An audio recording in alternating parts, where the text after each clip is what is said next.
Alors Christophe, quel est le palmarès hebdomadaire des produits de bourse et des indices et actions sous-jacentes, en tout cas ceux qui ont été privilégiés par les investisseurs?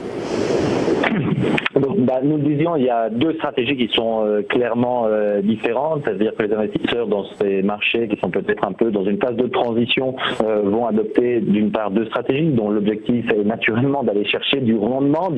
à relativement court terme. Si l'on s'intéresse avant tout donc aux actions sur lesquelles on va trouver peut-être un peu plus d'actualité, les investisseurs ont privilégié des investissements par le biais de produits qui sont sensibles à la volatilité, et là je parle donc des barans et des stability. Nous retrouvons je dirais encore les deux stars du mois de mai, qui avaient été les deux actions qui avaient tiré les volumes pendant le mois de mai, c'est-à-dire LVMH et Kering qui représentent chacune 2% des échanges, ce qui est quand même consistant pour une action. Naturellement Renault qui continue de faire l'actualité, on pouvait s'attendre que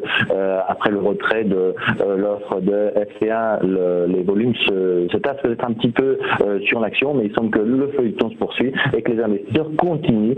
de se positionner en utilisant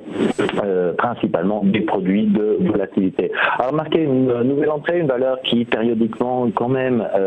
fait l'actualité sur les produits de bourse, c'est-à-dire qui est particulièrement apprécié des investisseurs, Sanofi, donc qui se positionne en troisième position du palmarès, donc qui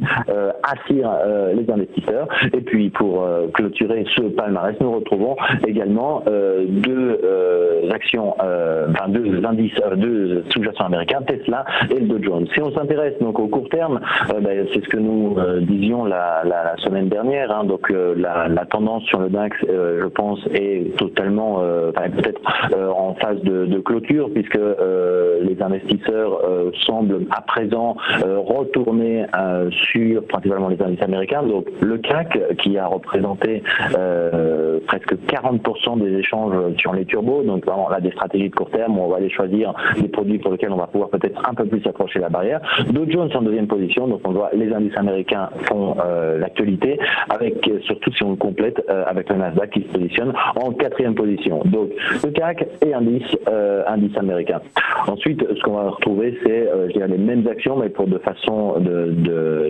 peut-être un peu moins marquée et avec des volumes peut-être plus contenus que ce que nous connaissions sur les barons, c'est-à-dire Renault, LVMH et Kering. Donc c'est les trois actions qui ont fait l'actualité, mais sur lesquelles les investisseurs ont préféré utiliser les barons, tandis que lorsqu'ils ont traité sur le court terme, ils ont tiré, donc avec des turbos, ils ont utilisé principalement le CAC et les indices américains.